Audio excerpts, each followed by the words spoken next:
Bien, gracias Valentina por esta información tan importante de la UDELAR. Pasan 2 minutitos de las 9 de la mañana y es momento de darle la bienvenida al senador del Frente Amplio, Daniel Caggiani. Va a ser el coordinador de bancada de la Cámara Alta en el próximo periodo, a partir del 15 de febrero, y con él conversamos a partir de este momento. Bienvenido, ¿cómo anda? Bueno, buenos días, un gusto estar con ustedes y con los televidentes. Un gusto recibirlo. Bueno, ¿cómo viene la transición a nivel parlamentario? Está funcionando la comisión permanente, a la vez que, bueno, locativamente hay todo un movimiento que es tradicional en cada inicio de periodo, pero también, bueno, trabajando ya las líneas de acción que tendrán para el próximo periodo. Sí, el sábado que viene se comienza una nueva etapa en el Parlamento. Asumen 99 diputados, los 30 senadores, y bueno, y creo que se inicia un nuevo tiempo político porque es sobre todo la instalación institucional de las mayorías que la ciudadanía votó primero en octubre y luego 13, 14 días después la instalación de un nuevo gobierno, también con otra sintonía política. Creo que es importante, primero porque se da en un contexto donde en realidad este va a ser el periodo de mayor cantidad de años, por suerte sin interrupción democrática en la historia de nuestro país, desde que somos una nación independiente. Eso sin duda es una responsabilidad muy importante y también creo que todo el sistema político debemos también ver cómo contribuimos a mejorar, sin duda, una democracia que a la vista es bastante robusta, pero bueno, esto es como una plantita, hay que regarla todos los días y si no, miremos lo que pasa en el contexto regional e internacional. En ese 40 años el Frente Amplio fue protagonista, ha sido el principal partido por lo menos del año 99 hasta acá, por lo menos votado por la ciudadanía, hemos sido 3 veces gobierno nacional, ahora se iniciaría un cuarto gobierno. Tuvimos responsabilidades muy importantes en la Intendencia de Montevideo del año 90, también en la Intendencia de Canelones, en nuestras Intendencias del Interior, o sea que en ese marco, estos 40 años, el Frente Amplio lo encuentra también posicionado de manera diferente.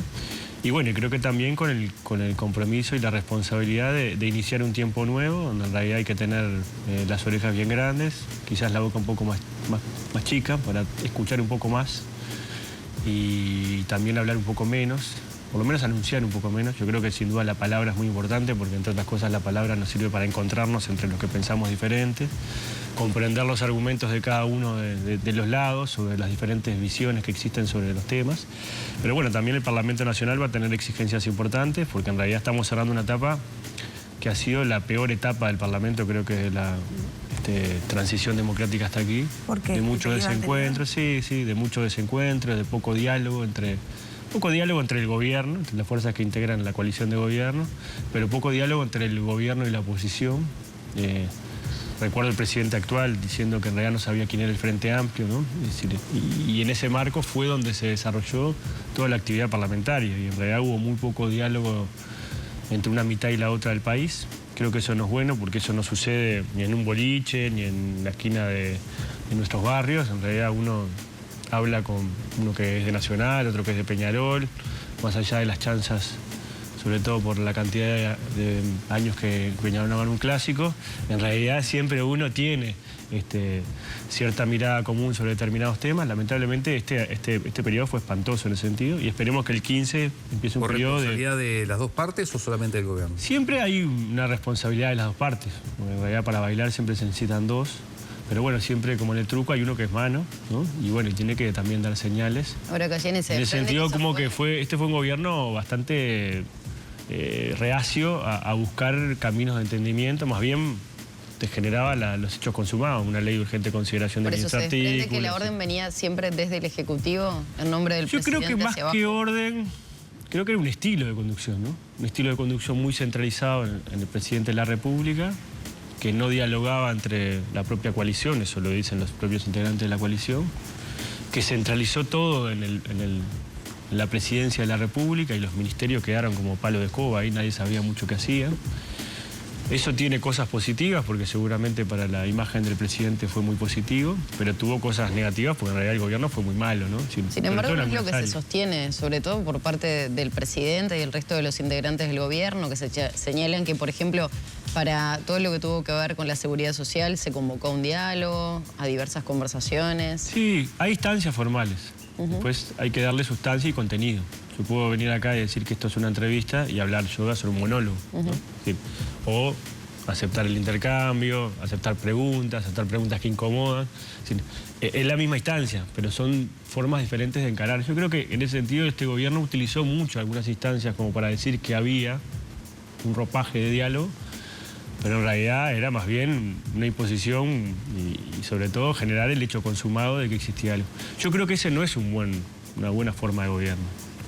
Primero por los resultados, ¿no? Hacían que dialogaban, pero en realidad no dialogaban. No, y bueno, los resultados son a la vista, ¿no? Es decir, hubieron pocas iniciativas de envergadura, ¿no? Las pesadas, las gruesas, que contaron muy pocas veces por lo menos con la mayoría de todo el sistema político. Y eso creo que es un problema, porque en realidad el gobierno pasa, el presidente termina su mandato el 28 de febrero y va a asumir un nuevo gobierno. Y si utilizáramos esa lógica, tendríamos que revisar todo lo que se hizo. No es la lógica del Frente Amplio, no lo hicimos durante 15 años. Y además ya Bandura ha dicho, nosotros tenemos una lógica refundacional. Pero creo que eso sin duda también marca un poco, quizás, estilos, ¿no? Y creo que la ciudadanía en ese sentido terminó sobre todo pregonando eso en la propia campaña electoral. Nosotros dialogamos mucho con la ciudadanía, planteamos los problemas que tenía la ciudadanía, que no tenían eco en el gobierno y el gobierno hacía oídos sordos. Y creo que eso también es importante, por lo menos, nosotros tomarlo como ejemplo para poder también desarrollar un buen gobierno el próximo 1 de marzo. ¿Cómo se va a trabajar justamente a nivel parlamentario con este antecedente, con legisladores que han despertado polémica, incluso han tenido algún intercambio y cruces importantes que ameritaron suspensión de sesiones, que repiten? ¿Cómo va a ser la impronta de este Parlamento, sobre todo? Bueno, de nuestra parte va a ser la tratar de construir una mirada común sobre aspectos que son importantes. El Parlamento tiene una centralidad importante en la construcción de las políticas públicas. No solamente aprobamos las normativas nacionales que muchas veces se proponen por parte del Poder Ejecutivo, por parte de legisladores, sino que también controlamos, vigilamos para que suceda y además tenemos la representación de la ciudadanía. Yo creo que tiene que ser un lugar importante. Hay señales, ¿no? Yo creo que hay una señal muy buena.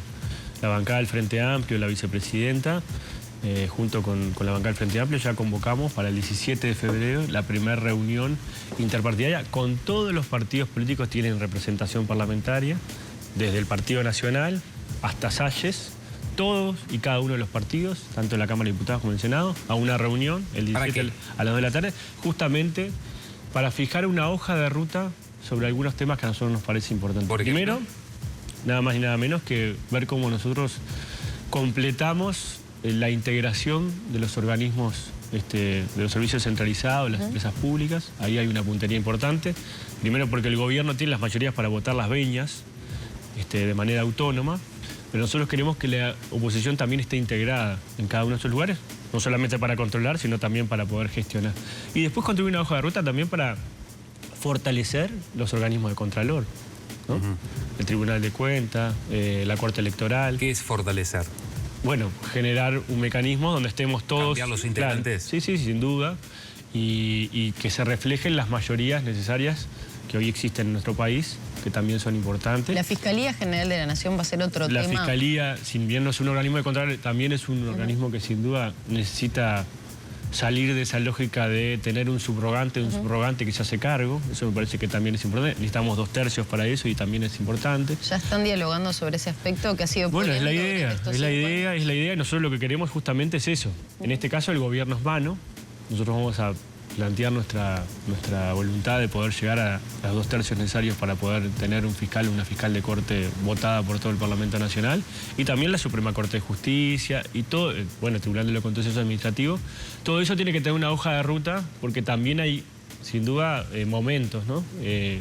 Primero tenemos que renovar a los integrantes de los centros autónomos, nada más ni nada menos que, por ejemplo, los que integran los servicios de salud, los servicios educativos, que son los que están sufriendo y tienen sin duda una urgencia mayor. Y después hay procesos y tiempos que hay que darlos. Y creo que sin duda, si nosotros logramos a partir de eso construir una hoja de ruta, yo creo que tenemos ahí un buen camino, por lo menos trazado. Generamos un clima, generamos un mecanismo de entendimiento y por eso creo que también es una cosa diferente. Eso no sucedió en el gobierno pasado. En realidad, en el gobierno pasado nos tiraron y dijeron, acá tienen la cantidad de cargos que tiene la oposición, arréglense como puedan.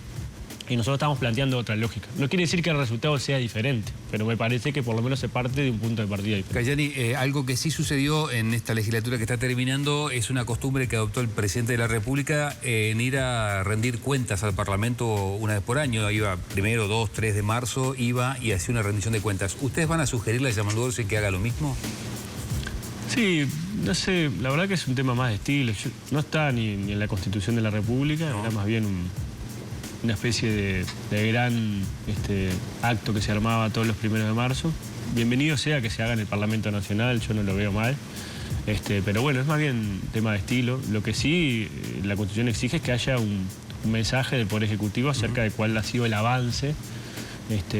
Y después en las sucesivas rendiciones de cuentas también se va planteando cuáles son las modificaciones que se tienen para otro año. Yo creo que este año vamos a tener tres instancias muy importantes en el Parlamento. Uno que va a ser la rendición de cuenta que se va a terminar aprobando seguramente en mayo de este año, que ahí vamos a conocer cuál es el estado de situación del Uruguay, es decir, a nivel macro y a nivel micro, y cuál es el estado institucional del país.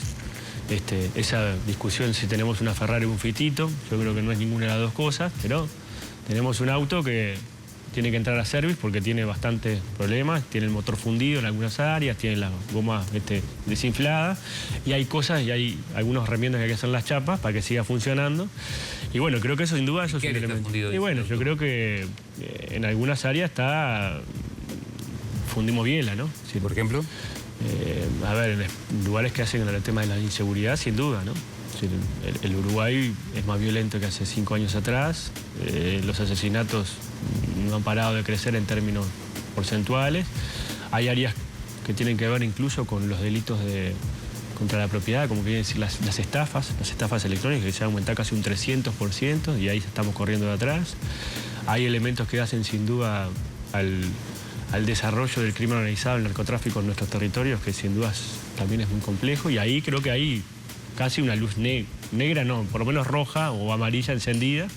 Bueno, pero el gobierno le van a decir, bueno, tan fundidos que no estamos porque ponen al mismo director de policía, dejan a Sanjurjo, dejan a varios jefes de policía. Bueno, sí, eso más bien es para los que decían que esto iba a estar gobernado por el Partido Comunista y el MLN, y que prácticamente el nuevo gobierno iba a hacer un salto a los cielos, ¿no? Yo creo que hay líneas de continuidad. Azambulla es el actual director nacional de policía, es la primera vez en la historia del país que se mantiene un director nacional de policía con un cambio de signo de gobierno político.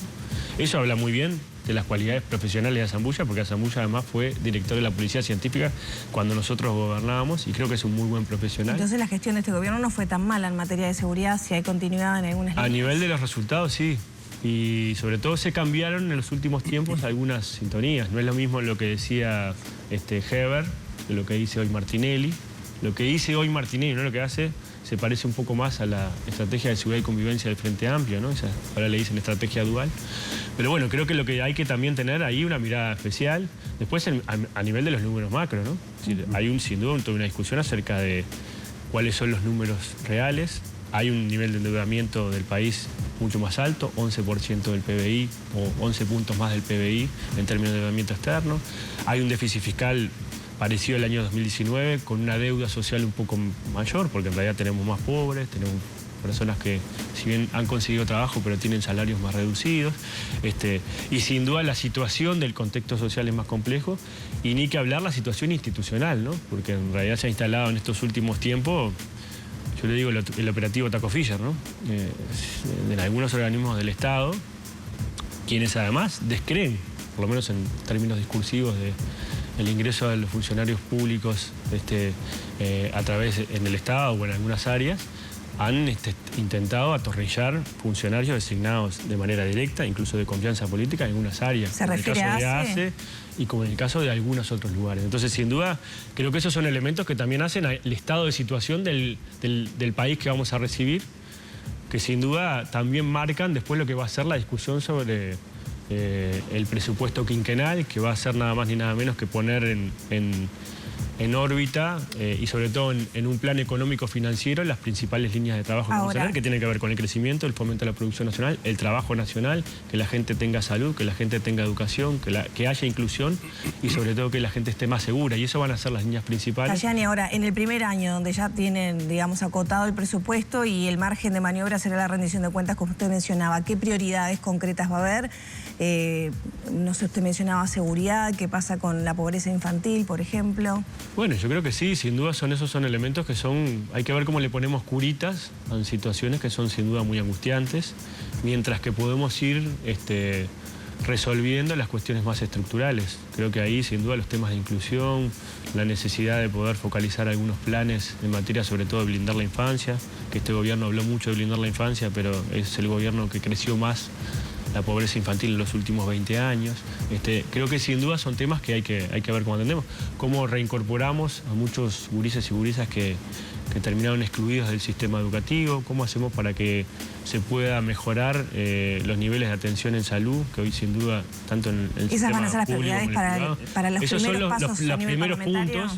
puntos. Hay que ver cómo recibimos, miren lo que voy a decir, el estado de situación o la salud del sistema de salud, porque también el sistema de salud tiene, por un lado, el sistema público, que aparentemente tiene una deuda flotante de más de 300 millones de dólares, casi un cuarto de su presupuesto anual. Pero además tenemos un estado muy crítico de algunas instituciones de asistencia médica privada, que sin duda hay que ver qué termina pasando con eso y qué termina sucediendo. Entonces creo que también ahí hay que ver si hacemos algunas medidas que tienen que ver con la urgencia, algunas las tenemos que poner en el CTI, y hay otras medidas que tienen que ver con otro tipo de atención. Y bueno, y creo que también hay muchas cosas. Ahora, creo que lo primero es lo urgente, después ir tratando de, mientras que ordenamos la casa, tratar también de construir medidas que tienen que ver con el fomento de la producción nacional. Sin duda hay situaciones muy complejas que están viviendo en el sector industrial.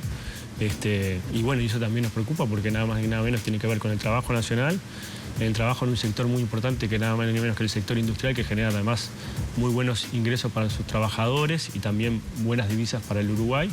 Pero además muchas veces esas industrias se radican en el interior del país y son las que están teniendo dificultades para poder producir, exportar y sobre todo solventarse. Entonces creo que también ahí hay una mirada importante. Ahora, usted está planteando un escenario que deja muchas dudas en cuanto a cómo se va a encontrar el país, desde lo financiero, desde lo sanitario, desde el funcionamiento del Estado, con esto del taco oficio, como dice usted. Ahora, seguramente usted lo van a criticar después de esto que está diciendo, desde la coalición de gobierno, diciendo, están abriendo el paraguas y como en algún momento ya llegó a decir Javier García, están sembrando para encajarnos varios impuestos. No, bueno, eso es una apreciación del senador García. Yo lo que estoy tratando de describir el estado de situación. Las futuras oposiciones, algunos integrantes de las futuras oposiciones, en la campaña electoral nos decían que este país era prácticamente Alicia en el País de las Maravillas, ¿no? Y que no sabía de qué se quejaba la gente. Y lo que nosotros le decíamos es que de entre los grandes anuncios y las pocas concreciones estaba la vida de los ciudadanos silvestres que estaban pasando muy mal, que sin duda no era la situación de la crisis del 2002, pero que sin duda estaban generando problemas importantes. En materia de ingreso de las familias uruguayas, sin duda, ¿no? Este fue uno de los gobiernos, o fue el gobierno que menos aumentó los salarios en los últimos 20 años, ¿no? De los últimos 20 años, el crecimiento del salario real en Uruguay fue el menor en los... Bueno, el gobierno defiende la creación de empleos, ¿no? Sí, 600.000 empleos, 100.000 más, con menos de 25.000 pesos de ingresos líquidos. Nadie en Uruguay puede vivir con eso. Y si le agregamos, si afinamos un poco más la cifra, eso es casi un tercio de los trabajadores uruguayos, 600.000.